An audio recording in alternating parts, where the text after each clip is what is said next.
માખી, મચ્છર અને જીવાતને દૂર કરે એવો એક બહુ જ ઇફેક્ટિવ ધૂપ કે જેનું વર્ણન આયુર્વેદમાં છે, એના વિશે આજે ચર્ચા કરીએ. આ ધૂપનું નામ છે પલંકશાદી ધૂપ. પલંકશાદી ધૂપ વિશે લગભગ 1-1.5 વર્ષ પહેલાં પણ વિડીયો બનાવેલો, પણ એ પછી ઘણા બધા નવા મિત્રો જોડાયા છે અને આ સિઝન પણ અત્યારે માખી મચ્છરની વિશેષ છે, તો એમ થયું કે વખત ફરીથી આ વિડીયો બનાવીએ.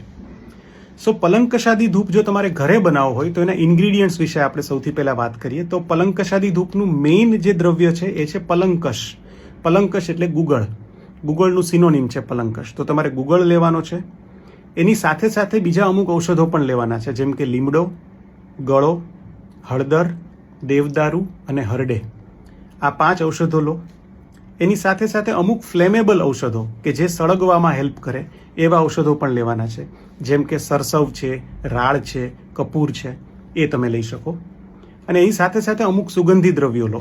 ગુગળ પણ પોતે એક સુગંધી દ્રવ્ય જ છે, એમાંથી બહુ જ સરસ સુગંધ આવે, પણ એની સાથે સાથે દાખલા તરીકે તમે સુગંધી વાળો એડ કરો કે પછી ઘોડાવજ એડ કરો તો એને કારણે વધારે સારી ફ્રેગ્રન્સ આવે.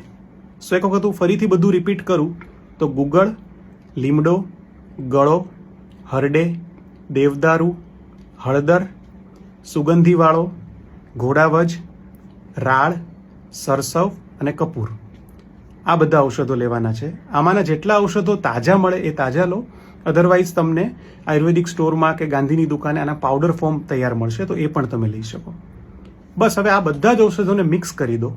આ મિક્સચર જ્યારે રેડી થાય ત્યારે એને ગાયના અડાયા છાણા ઉપર મૂકવાનું છે અને પછી તમારે એને સળગાવવાનું છે.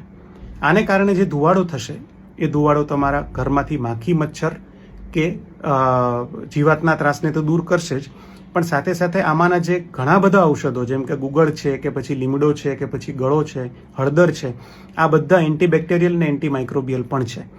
એટલે ઘરના ઓવરઓલ વાતાવરણને પણ એ સ્વચ્છ રાખશે. ઓવરઓલ એનાથી એક પોઝિટિવિટી પણ વધશે, એક સરસ મજાની સ્પિરિચ્યુઅલ ઓરા પણ ક્રિએટ થશે. સો ઘરે તમે આ પલંકશાદી ધૂપ બનાવી શકો.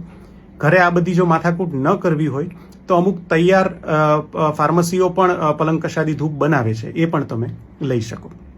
આને લઈને કંઈ પણ ડાઉટ્સ હોય તો મને પૂછી શકો અને જો આ વિડીયો ગમ્યો હોય તો શેર કરજો. Thank you so much.